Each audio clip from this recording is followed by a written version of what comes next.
Një zjarr i madh i dal jashtë kontrollit, po shkrumpon gjithçka që i del përpara në Francën jugperëndimore dhe ka detyruar evakuimin e 10.000 njerëzve nga disa qytete dhe fshatra të vegjël pranë kufirit me Spanjën dhe zyrtarët thanë se të hënën se erat e forta do t'i përhapin më tej flakët.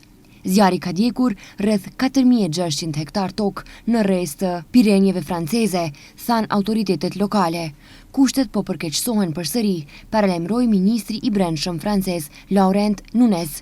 Sot beteja rifillon, tha ai, valet e nxehtësisë në Francë dhe në gjithë Evropën perëndimore në maj dhe qershor kanë shkrumbuar zona të gjëra toke, duke i bërë ato veçanërisht të ndjeshme ndaj zjarreve këtë vit. Flakët kanë përfshirë tani zonat në trajektoren e fazës së tretë të turit të Francës. Autoritetet e kanë mbyllur etapën për publikun për t'u lejuar shërbimeve të emergjencës akses të lehtë në zonën, ndërkohë që gara është lejuar të vazhdojë. Në anën spanjolle të kufirit, zjarri shkatërroi 2.200 hektar tokë, por autoritetet katalanase thanë se flakët ishin të qëndrueshme dhe zjarri do të shuhej plotësisht gjatë javës.